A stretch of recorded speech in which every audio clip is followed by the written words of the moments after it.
Nos crimes tributários, existe uma peculiaridade no sentido de que os sujeitos ativos desses crimes são os administradores das empresas, das sociedades empresárias, uma vez que no ordenamento jurídico penal brasileiro não existe a responsabilidade penal das pessoas jurídicas, mas somente das pessoas físicas, dos indivíduos, o que é uma decorrência do próprio princípio da culpabilidade e da teoria da ação, que também o nosso ordenamento, a nossa experiência jurídica acolhe. No caso dos crimes tributários, assim como nos casos de crimes societários e de autoria coletiva,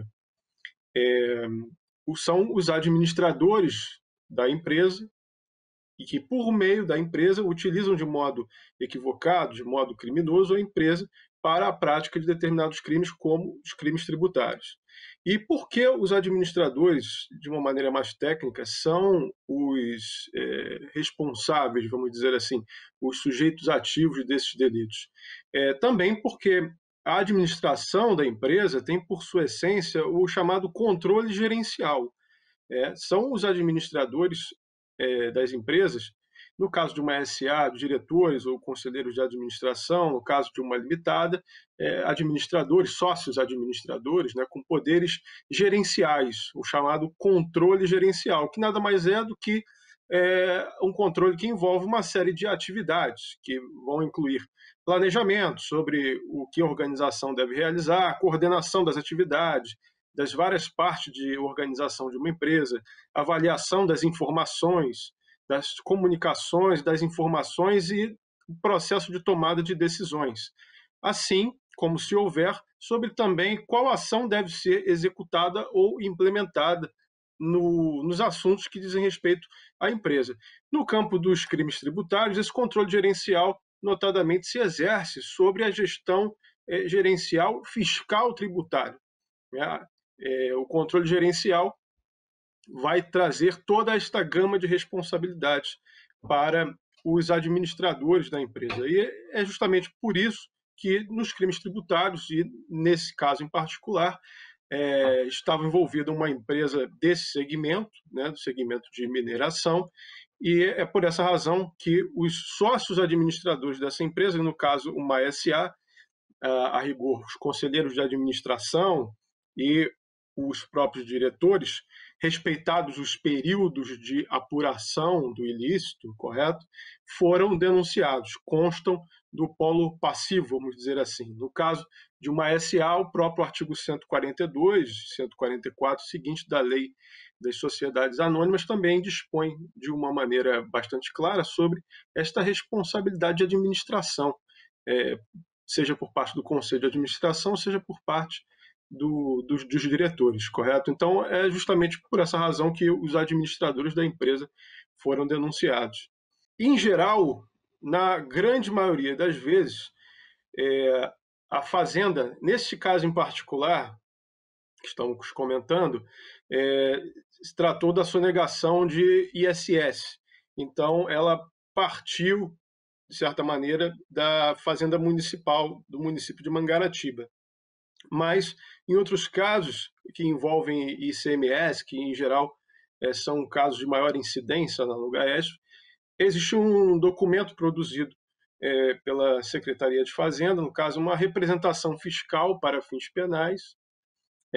uma vez lavrado o auto de infração e se vislumbrando que neste auto de infração existem indícios de crime tributário, indícios de autoria e materialidade em relação aos crimes tributários, ali da Lei 8.137, é produzido esse documento, representação fiscal para fins penais, e ele geralmente é encaminhado ao Ministério Público, dando notícia de que pode haver um crime envolvido ali no contexto da lavratura daquele auto de infração, de um ilícito fiscal, de um ilícito tributário. Nesse caso em particular,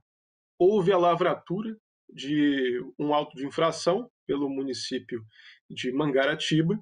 Esse caso ainda é permeado por alguns outros elementos. Em algum momento, após a lavratura desse auto de infração, 3 anos depois, tentou-se a aprovação de uma lei para, de certa maneira, aliviar a necessidade, a obrigatoriedade do pagamento desse tributo, seus acessórios. Essa lei foi considerada ilegal por ferir os termos da LRF, da Lei de Responsabilidade Fiscal, já que representaria, no caso, uma renúncia de receita, perda de arrecadação em escala bastante alta, né? Centenas de milhões, de modo que todo esse processo foi acompanhado tanto no aspecto civil dentro do GAESF, como também no aspecto criminal. E a partir daí chega essa demanda ao Ministério Público, uma vez que se vislumbrou, nesse caso, elementos indicativos de possível crime contra a ordem tributária. E, a partir daí, naturalmente, o procedimento seguiu o seu curso, com as apurações, com a instrução devida, até culminar no ajuizamento da ação penal, com o recebimento da denúncia pelo Poder Judiciário, ali, pelo juízo da comarca de Mangaratiba. Nesse caso em particular, o crime foi o crime do artigo 1º do inciso 2º da Lei 8.137. O artigo 1º da Lei 8.137, de 1990, que é a Lei dos Crimes contra a Ordem Tributária, elenca ali o artigo 1º elenca uma série de hipóteses que, em sua maioria, são chamados crimes materiais, ou seja, há um resultado lesivo. O resultado, no caso, a supressão ou a redução do pagamento de um tributo devido e de seus acessórios. E esta supressão ou redução do pagamento desse tributo e seus acessórios é feita mediante uma série de condutas, todas elas permeadas por algum tipo de fraude, consistem em algum tipo de expediente fraudulento. Particularmente, esses crimes tributários materiais estão previstos lá no inciso 1º ao inciso 4º. Esse crime em particular, deste caso, está previsto ali no inciso 2º, cuja redação é justamente essa: a supressão ou a redução de um tributo, seus acessórios devidos, mediante fraude à fiscalização tributária, efetuada por meio de inserção de elementos inexatos em documentos e livros exigidos pela lei fiscal. Neste caso em particular, qual seja a utilização do expediente de inserção nas notas fiscais relativas àquelas operações portuárias de valores aproximadamente 36 vezes inferiores ao valor ou ao preço total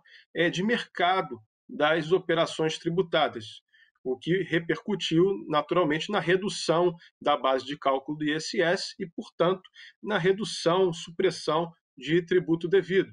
É relevante salientar que o ISS, um imposto, um tributo, né, um imposto de competência municipal, tem como a sua base de cálculo o preço total, o valor total de custo de uma determinada operação. Neste caso, operações de movimentações portuárias. Então, basicamente, ao longo de abril de 2009 até algum momento de 2012, estas operações foram realizadas de maneira, vamos dizer assim, subfaturada, com um subpreço ou um subfaturamento no valor da operação sujeito à incidência do ISS, com um valor da operação aproximadamente 36 vezes menor do que o valor de mercado. E então, a inserção desses elementos inexatos nas notas fiscais para caracterizar um subpreço, um subfaturamento do valor ou do preço real, total, de mercado das operações tributáveis e, consequentemente, houve a redução desta base de cálculo e do imposto a ser pago, o que vai se explicar ao longo de toda a apuração.